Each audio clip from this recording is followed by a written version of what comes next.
नमस्कार दोस्तों, 18वें एपिसोड में आपका स्वागत है।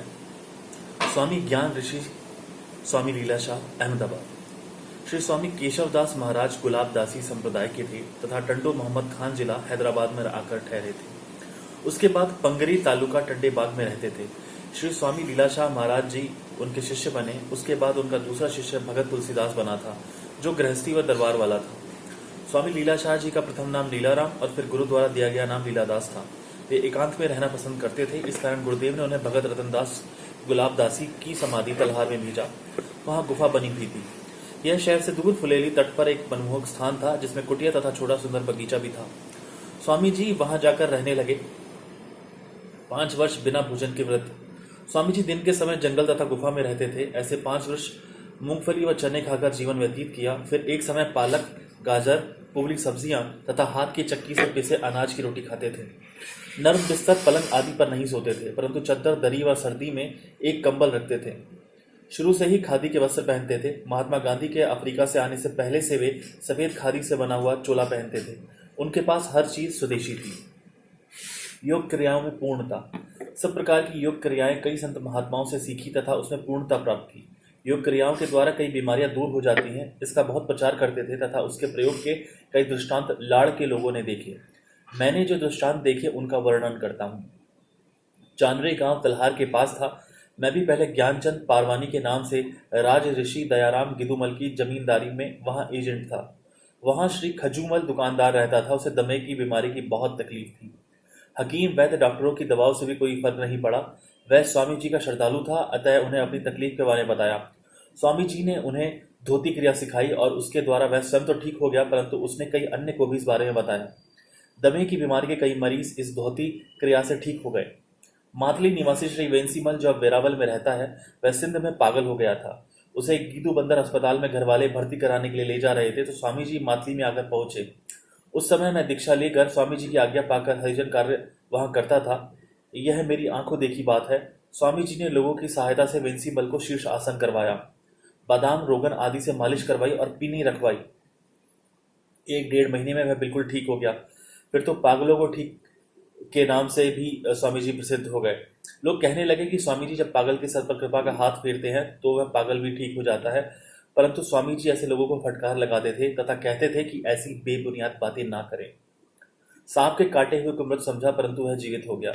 एक बार मिठी तालुके में स्वामी जी पार ब्रह्म का मेला देखने गए। उस इलाके में सांप बहुत ज्यादा और जहरीले होते हैं। एक जहरीले सांप ने एक पैदल जाते हुए यात्री को रास्ते में डस लिया। कुछ समय बाद वह मूर्छित होकर गिर पड़ा। कई यात्रियों ने उसे देखा तथा उसे मृत समझकर यह बात पेड़े क्षण में सबको आकर बताई। यह सुनकर स्वामी जी तुरंत उनमें से एक यात्री को साथ लेकर उस स्थान पर आ पहुंचे तथा उसे साथ लेकर आए। तमाक पीसकर उसके मुंह के द्वारा उसके पेट में डाला तथा सांप के काटे हुए स्थान पर थोड़ा चीरा देकर जहरीला खून निकाल लिया। जब उसे थोड़ा होश आया तो उसे देसी घी पिलाया गया। इस प्रकार लगातार इलाज करने से वह यात्री जिसे मृत समझा जा रहा था वह बिल्कुल ठीक हो गया। परंतु मेले में बहुत दूर दूर तक प्रसिद्ध हो गया कि लीलाशाह ने मृत को जीवित कर दिया है। इस प्रकार किसी दूसरे साधु महात्मा की चर्चा होती तो वह भेद प्रसन्न होते थे। अक्सर करामतों की ऐसी झूठी कहानियां बनाकर कई शिष्य प्रसिद्धि प्राप्त करना चाहते हैं, जैसे गुरु के बाद उन झूठी अफवाहों से उनका नाम हो। परंतु स्वामी लीलाशाह जी ऐसी करामतों का खंडन करते थे। वे कहते थे कि लीलाशाह द्वारा बताए गए योग क्रिया, शीर्षासन, कुदरती इलाज, यूनानी इलाज में करामत है। अगर कोई उनका प्रयोग करेगा तो वह स्वस्थ रहेगा, अपनी आयु बढ़ाएगा। ऐसी थी उनकी ऊंची शख्सियत। हजारों लोगों ने उनसे फायदा हासिल किया। गरीबों के दाता। इस योगेश्वर के मन में गरीबों की सेवा करने की बहुत प्यास थी। उसका सबसे पहले जो प्रत्यक्ष प्रमाण देखने को मिला है वह टिहरी गढ़वाल स्टेट की गंगा नदी पर बांधी गई 3 पुलिया। आज से 40 वर्ष पहले स्वामी जी इस रियासत, जो कि अभी हिमाचल प्रदेश में है, के उत्तर काशी के पहाड़ी इलाके में गर्मी के दिनों में रहने तथा वहां महान आत्माओं और विद्वानों से वेदांत को पूरी तरह समझने या योग क्रियाएं सीखने अर्थ जाते थे। वहां उन्हें देखने में आया कि सावन में गंगा नदी के तेज बहाव के कारण आसपास के छोटे गांव या कुछ मकान एकदम अलग थलग हो जाते हैं। उन्हें खाने पीने का सामान भी नहीं पहुंच पाता था। वहां का राजा साहब उनके लिए कुछ नहीं कर पा रहा था। इस कारण वह राजा का कार्य स्वामी जी ने स्वयं करने की सोची। लाड़ तथा हैदराबाद जिले का टड्डा डिवीजन, कराची का शाह बंदर ठट्टा डिवीजन, सारा थरपार जिला व नवाबशाह जिले में श्री स्वामी जी को पूर्ण त्यागी, सदाचारी, सादगी की मजसम मूर्ति, उच्च कोटि का महात्मा मानते थे। यहाँ तक कि आर्य समाजी, जो कि सब ब्रह्म है, इस सिद्धांत से एकमत नहीं थे। वे भी उनकी साधु वृत्ति के गुणों के कारण श्रद्धा रखते थे।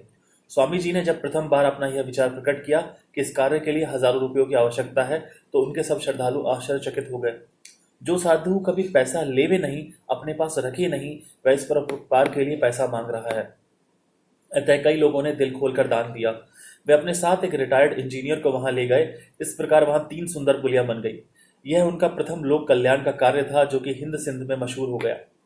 जब राजा साहब को इस बात की जानकारी हुई कि एक महात्मा ने पुलिया बनवाई है, तो वह स्वामी जी के दर्शन हेतु उत्तरकाशी आया। उसने स्वामी जी से उनके खान पान का प्रबंध राज्य की ओर से करवाने की इच्छा प्रकट की। स्वामी जी ने फरमाया कि हम साधुओं का गुजर बसर तो ईश्वर कृपा से ही हो जाता है, हम किसी पर निर्भर नहीं रहते। फिर राजा कहने लगा कि आप भी गुरु नानक शाह की भांति गुरु लीला शाह हो। फिर तो उस इलाके में इस नाम से मशहूर हो गए। फिर सिंधी इंजीनियर, जिसका नाम याद नहीं, ने सिंध में उनका नाम लीला शाह प्रसिद्ध किया तथा उसी नाम से वे मशहूर हो गए। शख्सी भेटा से अधिक समाज कल्याण। शाहपुर चाका जिला नवाबशाह का एक सेठ तोलाराम, जिसे कोई संतान नहीं थी, बहुत ही धन छोड़कर स्वर्गवास हो गया। यह सन 1933 की बात है। उसकी आधी जायदाद का ट्रस्ट बनाया गया। ट्रस्टियों ने यज्ञ करवाया था। उस यज्ञ में संतों, महात्माओं, साधुओं, बाबा आदि सबको बुलाया गया था।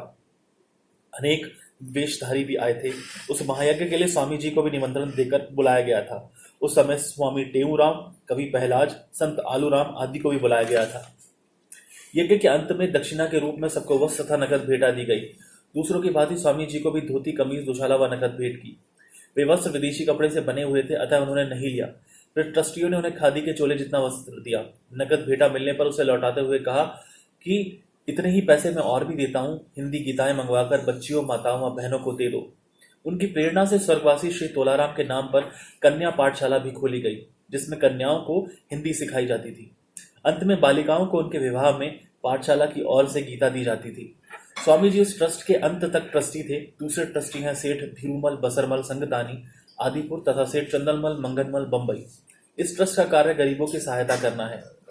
कन्याओं के लिए हिंदी के पक्षधर। स्वामी जी पहले ऐसे सिंधी संत थे जिन्होंने स्त्री जाति में धार्मिक संस्कार पैदा करने के लिए आज से आधी सदी पहले हिंदी सीखने का प्रचार किया तथा उसके प्रत्यक्ष प्रमाण भी हैं।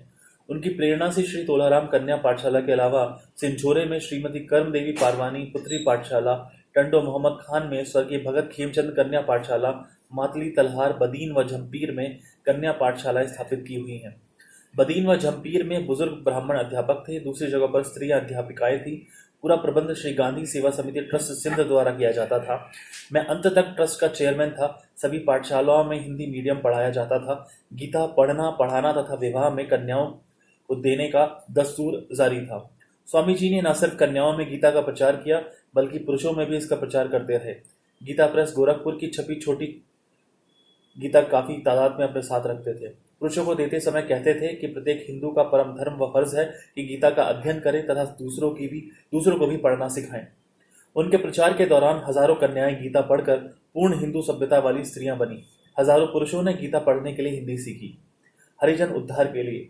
स्वामी जी सिंध के दूसरे ऐसे संत थे जिन्होंने हरिजन उद्धार के लिए प्रचार कार्य किया। प्रथम संत थे स्वामी हंस निर्वाण। वे सिर्फ प्रचार करते थे। स्वामी जी ने उनके लिए ठोस कार्य शुरू किया। हरिजनों को शिक्षा आदि मिले, जैसे वे भी समाज का हिस्सा बन सकें। सभी पिछड़ी जातियों के गांवों में जाकर उन्हें स्कूलों में पढ़ने के लिए कहते। उन बच्चों के लिए पुस्तकों आदि का खर्च वे स्वयं करते थे। ऐसा कार्य जारी रखने के लिए उन्होंने एक सेवक नियुक्त किया। उसका नाम था श्री बसुराम सेवाधारी। वह स्वामी जी का दूसरा नंबर शिष्य बना और तलहार वाली कुटिया में रहता था। वहां से ही हरिजनों के उद्धार सुधार का प्रचार किया। वर्ष 1936 में स्वामी जी की प्रेरणा से पहली सिंध हरिजन कॉन्फ्रेंस हुई, जिसकी अध्यक्षता श्रीमती रामेश्वरी नेहरू ने की। पूजनीय गांधी जी, काका कालेकर, पंडित नेहरू व वीर सावरकर के आशीर्वाद के संदेश आए थे। चेयरमैन बसुराम सेवाधारी था। सन 1941 के आसपास ईसाई मिशनरी वाले लाड़ में हरिजनों को लालच देकर क्रिश्चियन बनाते थे। यह स्वामी जी से सहन नहीं हुआ। बसुराम के अलावा मुझे भी दीक्षा देकर आज्ञा दी कि सच्चे ब्रह्म को पहचानना है तो हरिजनों के इस धर्म परिवर्तन के कार्य से बचाओ। मेरे और भी कई साथी बने, जिनमें श्री रेवंत राम झपटमल लोकवानी, श्री खेमचंद पारवानी, क्रांति, प्रीतमदास बचुमल, मास्टर फतुमल व टहलराम आजाद थे। प्रचार कार्य जोरदार तथा असरदार रहा। हजारों हरिजन जो कि जुंगशाही व झम्पीर तथा लाड़ में क्रिश्चियन बने थे, वे हिंदू होते गए। उनके बच्चों के लिए मातली, बनों व जुंगशाही में गुजराती मीडियम वाले स्कूल व मदेजी सक्खर जिले में बाजीगरों के लिए स्कूल खोले गए। उसके लिए हजारों रुपए इकट्ठे हुए थे। हर क्षेत्र में समाज सेवा करते थे। वर्ष 1942 में दादू व लाड़काना जिले में बाढ़ आई। मुझे आज्ञा दी कि यहाँ बसुराम कार्य करता रहेगा, तुम इस इलाके में जाकर कार्य करो। उस कार्य के मुख्य कार्यकर्ता तो थे दादा जयराम दास, पंडित उदय भानु व श्री लोकराम हेम राजानी। वे जेल चले गए तथा वह कार्य मेरे हवाले कर गए। उस कार्य में सिंधी भाइयों व स्वामी जी के शिष्यों ने खूब दान दिया। 23 अप्रैल 1942 जब उस कार्य की समाप्ति का जलसा रखा गया, तब उसमें स्वामी जी स्वयं भी वहां पधारे थे। वहां बाढ़ पीड़ितों के सहायता अर्थ विशाल अस्पताल देखकर उन्होंने फरमाया कि ऐसे सुंदर कार्य बंद नहीं होने चाहिए तथा उनकी प्रेरणा से श्री गांधी सेवा समिति ट्रस्ट का बुनियाद रखा गया। उसका मुहूर्त भी उन्होंने किया।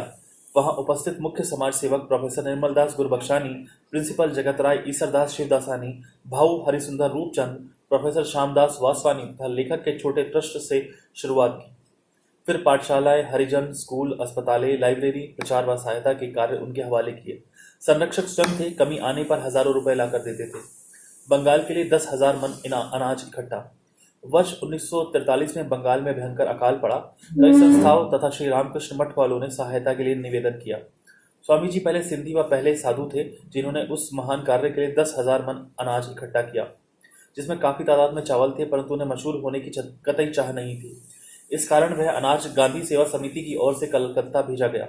यह कार्य ऐसी लगन से करते रहे कि टंडो मोहम्मद खान, तलहार, बदीन आदि जहां से अनाज गाड़ियों में रवाना होता था, वहां स्वयं अपने देखरेख में अनाज रवाना करवाया। फिर कराची गए, जहां से जब तक सामान जहाज रवाना नहीं हुआ तब तक वहां रुके। फिर कराची छोड़ी। जिस दिन अनाज इकट्ठा करते व रवाना करते उस दिन उपवास रखते थे। क्यों, यह कोई पूछ सकता था उनसे? इस प्रकार 1944 में बंबई में आग लगने के समय भी पैसे इकट्ठे कर प्रोफेसर निर्मल दास गुरबख्शानी समिति के महामंत्री द्वारा भेजे, परंतु नाम समिति का हुआ। इस प्रकार बिना प्रसिद्धि के समाज के हर क्षेत्र में निष्कामता से कार्य करने वाले संतों में से वे एक थे। धार्मिक प्रचार में रुचि। गीता प्रचार के अलावा हिंदू धर्म व हिंदू सभ्यता का खूब प्रचार करते थे।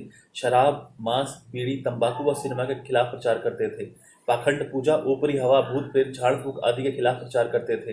वे कहते थे स्त्री व गुरु उनका पति है, पर पुरुष चाहे वह महात्मा गांधी ही क्यों ना हो, जिसे रामकृष्ण व बुद्ध के दर्जे का अवतार मानते थे, उस कोटि के संतों के भी जो स्त्री चरण छूती है वह नरक में जाएगी।